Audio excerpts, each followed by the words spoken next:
Good morning, everybody. My name is David Goodman. I'm the Director of China Studies Centre here at the University of Sydney. Before we begin, may I acknowledge the original owners of the land on which our university, and indeed most universities around the world, are based. I acknowledge that the land was never ceded to us, and we respect their learning and the traditions of their elders, past, present, and emerging. It's my pleasure today to hand over to Vivian Bath, Professor of Law at University of Sydney, who's going to introduce Professor Carl Mintzner. A great pleasure to have them both on board. Over to you, Vivian. Thank you very much, David, and good morning, everybody. It's a great pleasure today to introduce Professor Carl Mintzner, who has generously agreed to give up his time in his evening in order to talk to us this morning. Carl is Professor of Law at Fordham University, and he is a well-known expert in Chinese law and governance. His book, End of an Era, How Chinese Authoritarian Revival is Undermining its Rise, was published by Oxford University Press in 2018.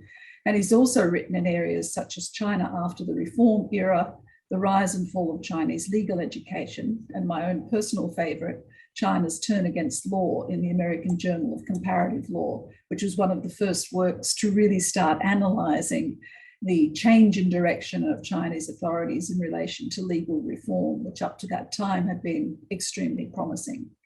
Carl was educated at Stanford University, Columbia School of International and Public Affairs, and Columbia Law School.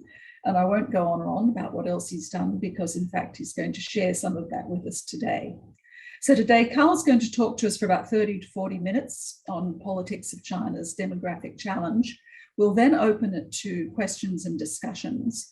So if you have questions or comments that you'd like to make throughout, put them on the Q&A, and we'll have a chance to talk about them at the end of Carl's talks. So Carl, over to you. Great. Well, thanks so much to Vivian, to David, and for Yenping for putting together today's talk. And thanks so much to all of you for getting up early to listen to it. I really appreciate it. As Vivian mentioned, my focus is on Chinese domestic politics and law. I'm primarily a law professor at the Fordham Law School here in New York, but I'm also a senior fellow at the Council on Foreign Relations part-time. As Vivian mentioned, this was my first book, and it was primarily came out in 2018, primarily tracked the social, economic, and political evolution of China as the post-1978 reform era ended, and attempted to look forward to see what might happen as the authoritarian turn under Xi Jinping deepened. Now I'm working on a new project. I just signed the book contract earlier this spring. It's going to take me probably about 2 years to write it. And it is about what I see as one of, if not the biggest challenge facing China over the coming decades, namely the demographic shifts that are currently taking place, and specifically the politics that will play out around that shift. So in terms of the structure of the talk, this is what it's going to look like. I'll talk a little bit, be a big picture introduction. Let me try to sketch out the big picture to begin with. Like the rest of East Asia, China faces a massive demographic challenge. The contours are well known. Once young, China is growing old and fast, both as a result of lengthening lifespans as well as rapid declines of births. You all know this, but I'm just going to give you two visuals to kind of sketch things out.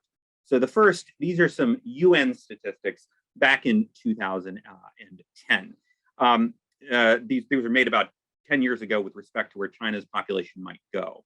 As it turns out, China's actual population is pretty much at the bottom of the low fertility estimates, particularly because the decline in births has been far greater than expected. So it's tracking so far pretty closely the green line at the bottom, with the little squares.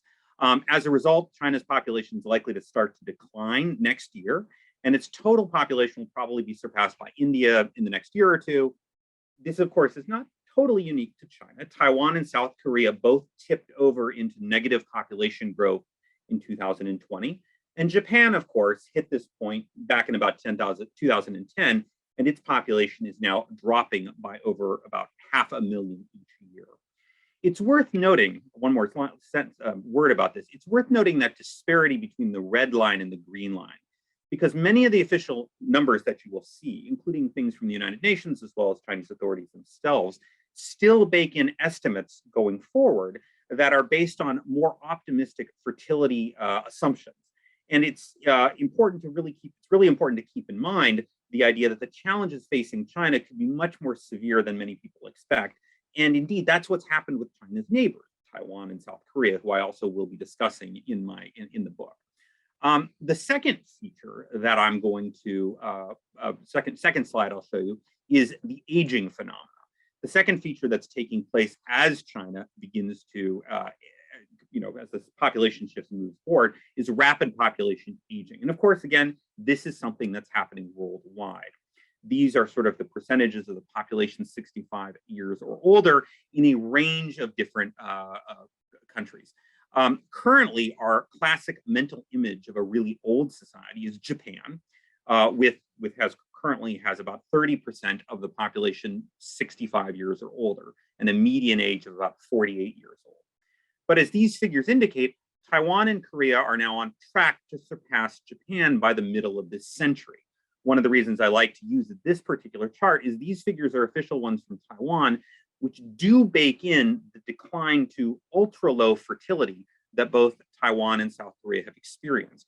And all the recent numbers coming out of China suggest that it's pretty much following in the same trajectory. So mentally, I don't put up the official Chinese numbers because those sort of indicate something that's not quite as severe. I kind of like to show this because I like to people at least have the idea that China could be tracking in the direction of Korea and Taiwan.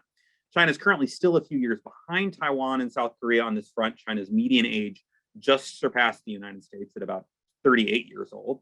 Taiwan and South Korea at about 43 years old. Japan's at about 48. But the current statistics suggest that China's median age is on track to surge to about 50 years old by mid-century. Now, here it's important that I have to make one big disclaimer. There's nothing normatively or morally wrong with an aging or a shrinking population. Japan's a perfectly wonderful place to be. For some reason, however, when I talk about this stuff in the United States, some people get hung up on this point. They either think people are supposed to go forth and multiply, therefore these trajectories are bad, or people think I'm terrified about climate change, ergo these trajectories have to be good. I'm not taking sides on any of these issues. The only thing that I'm interested in is that this transition will create a whole range of different issues for country. China and all of East Asia spent a century dealing with deep challenges associated with going up the demographic curve of having a large increasing populations with lots of young people. Now East Asia is going to spend a century kind of dealing with the issues created as they go down the curve on the other side, fewer people, large elderly populations. And what I'm particularly interested in is how China will respond to these challenges. In other words, I'm not just interested in the demographics themselves. I'm interested in the politics surrounding the demographic shift. Which issues start to blow up? How Beijing's leaders will respond? How society will in turn respond to Beijing's response? That kind of thing. And particularly because Japan, Taiwan, and South Korea are a little ahead, Japan much more ahead, of China on the aging curve, I can look at these societies, I can see what challenges are emerging, and I can do a little bit of speculating on how China might respond, particularly since my earlier book was on the political trajectory. So I can kind of, figure out based on this political trajectory, what might happen with respect to how Beijing might address some of these issues. That's sort of a merger, how I'm using my earlier work. Now, of course, it's also important to say, I haven't actually written my second book. So all of you hoping that I can give you a clear answer on what's going to happen, you're going to be sadly disappointed. I apologize. Invite me back in about 2 years. But what I can do right now is I can try to highlight at least 3 of the key issues that I'm trying to think through and maybe give you a sense of some of the issues that are likely to crop up. Moreover, I'm hoping that this process of doing talks like this will help me figure out other issues that I should be focusing on. So as I mentioned, I think there are 3 key issues that I think we should be focusing on: population policy, retirement and pension systems, as well as labor and immigration. Let me talk about a little bit about each of those. The first issue is population policy. This is one area where my thoughts are somewhat clearer. It's the first one that I've tried to tackle. And I actually just assuming I'm sharing my screen. I wrote a piece for Foreign Affairs just a few weeks ago that sort of put out my thoughts on some of the population policy trends. And so if you're more interested in these, feel free to take a look at that. The summary is, as Japan, Taiwan, and South Korea have hit the point where they realize demographics will be really problematic, each of them has shifted towards pronatalism. Essentially, each country begins to freak out at some point and think, how on earth do we get more babies? For Japan, this took place in the 1990s. For Taiwan and South Korea, it took place in the early 2000s. For China, it's right now. Chinese authorities shifted the one-child policy to a two-child policy in 2016 and to a three-child policy in 2021. Essentially, they were thinking all we do is we relax the controls and people have a lot more babies. In addition, since this last summer, 2001, they also tried have begun to undertake some of the same shifts that the other East Asian countries did. They more preschools, expanded parental leave, baby bonuses.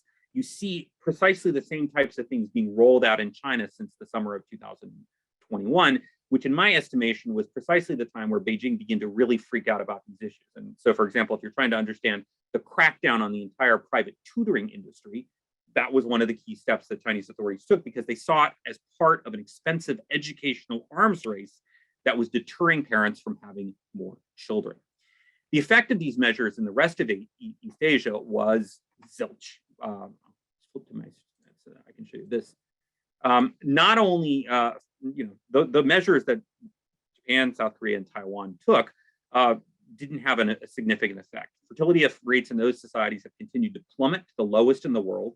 Literally, the 5 societies with the absolute lowest fertility rates in the world: Taiwan, South Korea, Hong Kong, Singapore, Macau. Japan, which is 10th from the bottom, looks good by comparison. And China's fertility rates have also continued to plummet. Why is this the case? Well, some of the issues are similar to those facing the rest of the world, including Australia and the United States. High housing costs, pressure for additional years of education that are driving young people around the world to delay or avoid marriage and having children. But in East Asia, there are several other factors at play as well. Low levels of non-marital births and strong gender norms. And those are driving fertility rates through the floor. Here's how it works. For all of you in Australia, as well as in the United States, having children is not necessarily tied to being married. In both Australia and the United States, I think about 35 to 40% of births in these countries are out of marriage. In Iceland, it's like 70%, and that's true for many places in Europe as well. This simply isn't true in East Asia. There, if people don't get married, people don't have children. And so the increasing percentage of people who don't get married are the factor that's driving overall fertility rates to super low levels. So here is sort of, if you're trying to see some of the trends, this is the one of the relevant charts for South Korea. You can see the really steep increasing rates of unmarried individuals. And so the question is, why don't people get married? Well, this is where traditional gender norms come into play. A big part of the story is women basically saying, if marriage involves me giving up my career to spend my life being the person taking care of the kids, as well as your in-laws, then I'm not going to get married. And the odd thing is that if you're thinking about China, China should be the country best positioned to tackle these issues. It's nominally a socialist country. It's a place where one of the planks of the Chinese Communist Party, as it rose to power in the 1940s, was socialist feminism. The first statute issued by the PRC in 1950 was the marriage law, which guaranteed women's rights to divorce. And so you could imagine it should be one of the countries the best positioned to address some of the gender norms that are at the heart of East Asia's demographic decline. You could almost imagine an alternative timeline in which Xi Jinping launches a moral exemplar, Lei Feng campaign, calling on male party cadres to do more housework, take care of the kids, et cetera, et cetera. That's not happening. China is actually swinging in exactly the wrong direction. Under Xi Jinping, what's taking place is China is steadily pivoting in a much more hyper-masculine direction, at least, the party propaganda. So you're seeing a resurrection of traditionalist gender norms.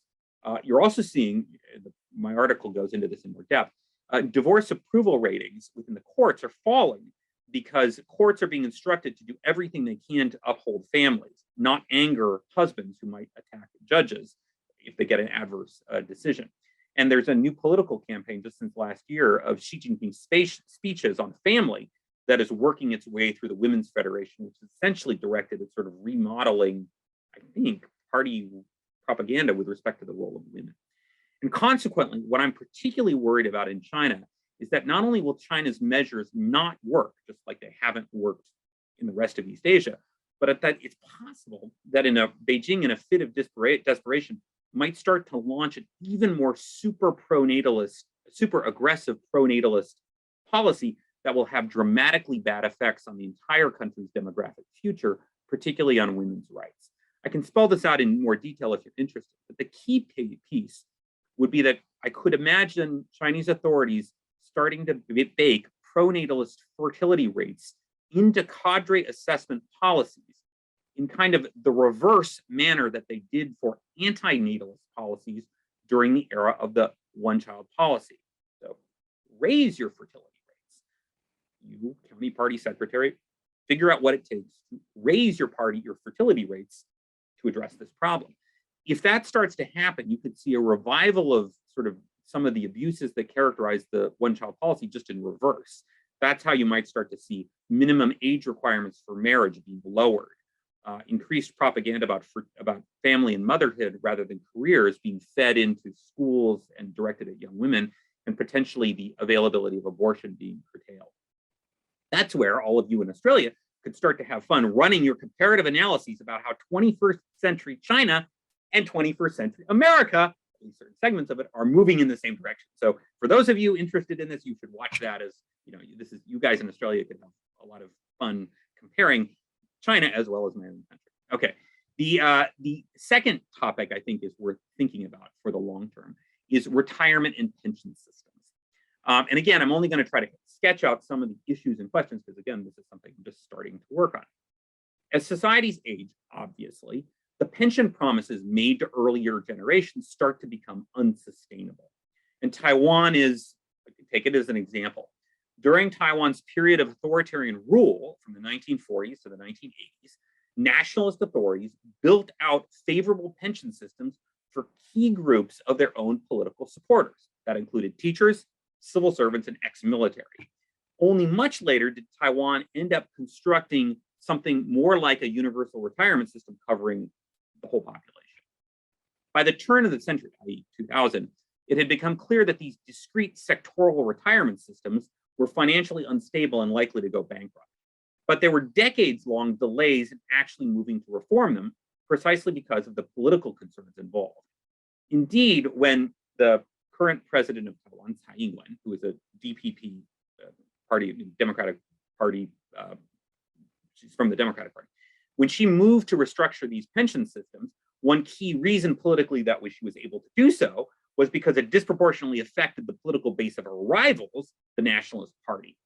And if I want to sort of the scene that took place outside, this was a scene in 2018 outside the presidential palace after those reforms were rammed through, because the government cut the benefit checks for retired teachers, civil servants, and military veterans by up to 15 to 20% overnight, which really ticked them off. And so there were week-long protests, maybe month-long protests around the presidential palace. And so again, thinking forward to China, what might lie ahead for China? China's legally mandated retirement ages of 50 for blue-collar women, 55 for other women, and 60 for men were set back in the 1950s. Those just aren't financially unsustainable under the new demographic realities that are dawning. China's average life expectancy was 44 in 1960. It's 77 now. But despite having made noises about raising the retirement age for nearly over a decade, Beijing still hasn't taken concrete action to do so. And so I think there are at least two questions worth asking. The first is, what happens if Chinese authorities actually do manage to take action on this front? You're going to start to see some of these similar themes. The second is, what happens if Chinese authorities don't do that? Taiwan was only able to do this, but to move to address some of the impending realities precisely because the opposition party was in power and willing to take financially necessary steps that impacted the base of their rival. In China, the retired cadres, the SOE employees, and the urban elites who benefit most from China's existing pension systems are themselves tied into the ruling elite. And I think it's important to consider the possibility that Beijing could find itself politically locked in to maintaining certain financial arrangements much longer than desirable, precisely because rulers don't want to take action that might harm certain discrete interest groups. And so what might that mean financially and politically? I don't know, but I think that's something I'm trying to think my way through. Okay, third topic that I think is worth thinking through, and that's labor and immigration. As East Asia has aged, naturally, its labor force has started to shift.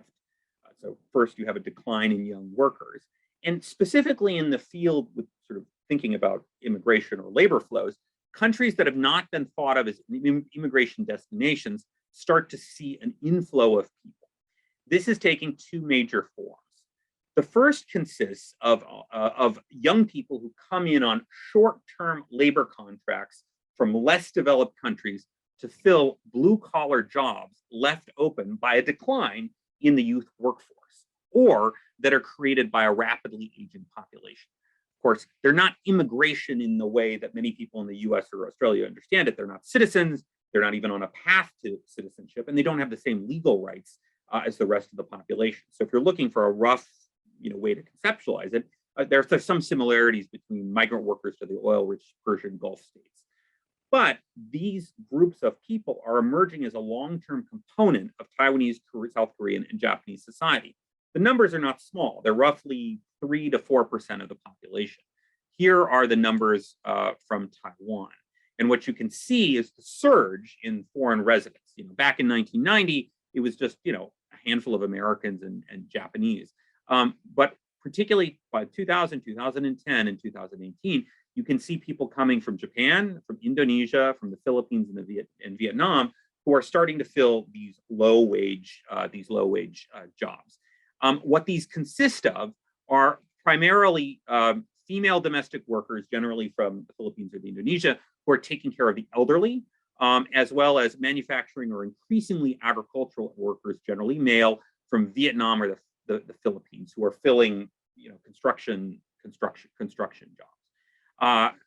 And I can show you. So if you're looking for here's the breakdown: foreign migrant workers. You can see manufacturing, constructing, elder care. And so that's one key flow that's taking place.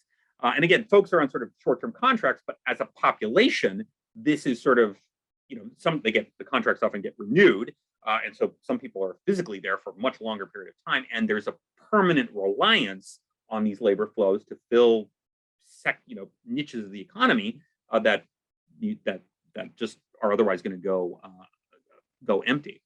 The second type of inflow consists of international marriages. I'll mention that briefly as well.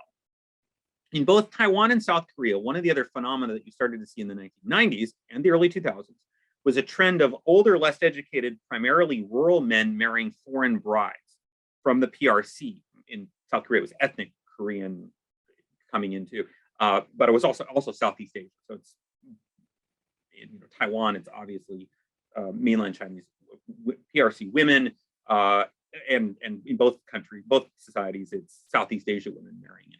These numbers are smaller than the first group. In Taiwan, it's about 1% of the population consists of foreign spouses, and these folks can obtain ROC nationality, although this has been the subject of intense political and legal struggles. And just to drive home how interesting and complex the politics around this subject are, just recognize that in South Korea, which is traditionally an extremely ethnically homogenous society, you actually have dozens of local municipal governments who are providing government subsidies for aging rural 50 or 60-year-old bachelors to go abroad and marry women, government money to marry women from the Philippines or Vietnam, precisely because local Korean governments see this as part of resolving the problem of who takes care of the 80 or 90-year-old in-laws. This trend, although it's smaller than the first trend, also then starts changing the population of these societies. So for example, in South Korea, some 6 out of 100 infants born last year were to so-called multicultural families. And that's now creating some really complex issues in South Korea over what it means to be Korean, particularly because these children are growing up in heavily rural areas. Currently, of course, neither of these phenomena exists in any form whatsoever in China. The 2020 census showed only about 1 million Jingwai, foreign, but of course that includes Taiwan and Hong Kong residents, which are about the same proportion as existed in Taiwan or Korea in the 1990s. And Chinese numbers have collapsed even more given the global coronavirus pandemic. However, the reason why I'm focused on this is all of the underlying pressures that drove these developments elsewhere in East Asia are surging within China as well. Decline in China's own population of young migrant workers, that means you're now facing severe labor pressures, and you're also seeing a dramatic surge in the need for elder care, as well as dramatic sex ratio disparities in China's rural areas. And so I'm kind of mentally thinking through whether or how similar phenomena that has taken place in the rest of East Asia might happen in China and the politics that might surround such trends. I'm not saying that they're going to happen. I'm just kind of trying to think through them. I'm also interested in thinking through the social and economic implications for China if labor flows do not occur. Because based on my first book, I'm really thinking that the political currents in China could quite easily and likely are turning in a much more isolationist, anti-global direction, where foreign exchanges become much more suspect over the coming several decades. But if that happens, it's not like the underlying pressures just magically go away. I don't think they will. I think those population pressures are building within China, but I think that they will just mutate. And I can start to begin to think through what those types of pressures, should they mutate, might begin to turn into. And I would start pointing to things like cross-border trafficking of women from Burma and Pakistan, because there are demands within rural areas in China that start to drive trends. I could start to point to the Bahai Ma, this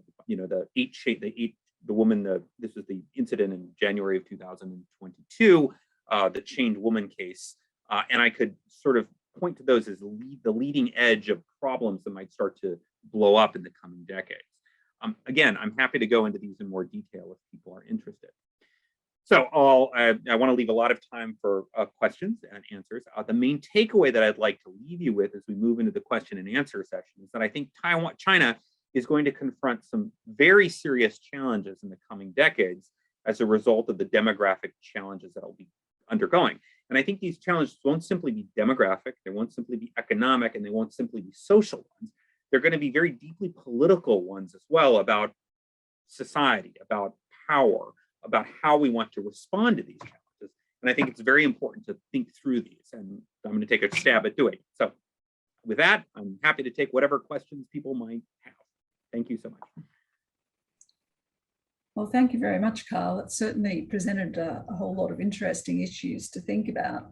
I'll start it off, I think, because one thing that's always puzzled me about the way in which authorities in Taiwan, South Korea, and China and so on approach these questions is that none of them seem to think of actually making life easier for women who actually bear the children. So if we look at your example of sort of a potential move towards pro-natalist policies, which I think you're right is a definite possibility, one way in which to make it more attractive to have children would be, for example, to provide childcare, which was, of course, a big issue in the election here. Because one thing the Chinese actually can't afford is to have women drop out of the workforce in order to have 3 or 4 children and look after them. They just don't have time for that because they're already desperately short of people. And moving on from that, which is, that seems like a common sense approach, let's do something to make people want to have children, is the issue about retirement age. Because I've certainly found, and I'm sure you have, talking, for example, to academics in China, they don't want to retire, particularly if they're women at 50 or 55. They're just hitting their stride. Their kids are grown up, they're beginning to publish, they're beginning to get well known, they're climbing up the hierarchy, and all of a sudden they're supposed to retire. And the same with male academics who are supposed to step down at 60 and then do what for the next 20 or 30 years? Dance in the park in Shanghai? What are they going to do? What are they going to do with that? And I was interested in your suggestion that really this is just because of vested interests of retired cadres and so on, that this is one of the things which stops them from actually raising the retirement age now, which one would have thought would be the sensible approach.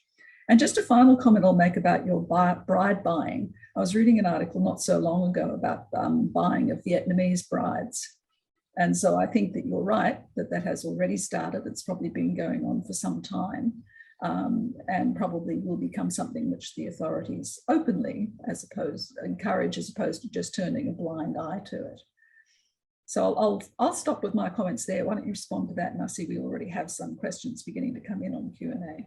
No, I think you're raising some really good questions. I mean, I think, you know, one of the really core questions is why can't people see those issues? I mean, I think that's a, you lay them out so clearly, and it's sort of like, well, of course, this is one of the issues.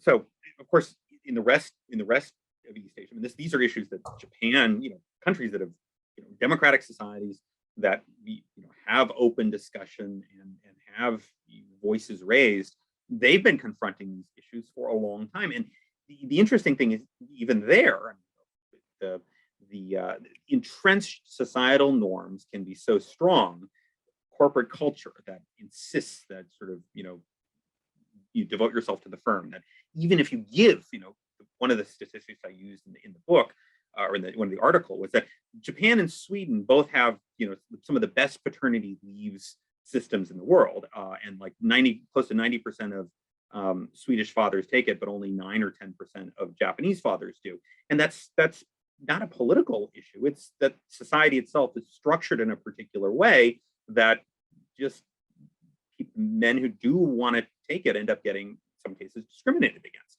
And of course, China's society, in some ways, I think, is not quite as conservative as other societies in East Asia. But nonetheless, of course, in rural areas, you are running into ranges of some of those issues. I think, of course, the other issue that happens, particularly in China, is I do think that you don't have women represented at the key top ranks who are making the decisions. So, the Politburo itself has one woman on it, Sun Chunlan. So the question of exactly how much voice of women are being heard, the move that you're seeing within Chinese society with the feminist activists sort of getting smacked down, this is gradual sense that I have that the ideological apparatus, which previously, domestic violence and women's issues weren't particularly political, but they, along with LGBTQ issues, as China sort of slides ideologically, sort of like Russia did, in sort of a more patriarchal embrace ideologically, those things start looking problematic. Those things starting to be, regarded as ideologically incorrect. I think that's the type of political move in China that starts to make, some of the social issues that do exist in the rest of East Asia, start getting brought back into ideological politics in China. And so what worries me is that's precisely the kind of echo chamber that will make the system less willing to look directly at these issues. And then it becomes a question of, let's blame women for the problem. Like, you're not having enough children, the fault is yours. We just need to sort of convince women. And of course, others like Leda Hong-Fincher have already sort of detected these shifts on sort of some of the gender rhetoric about leftover women, et cetera. You can sort of feel the system beginning to evolve in that direction. And I think that then becomes the blinders that, prevent people from correctly analyzing some of the issues at stake. I mean, on that subject, the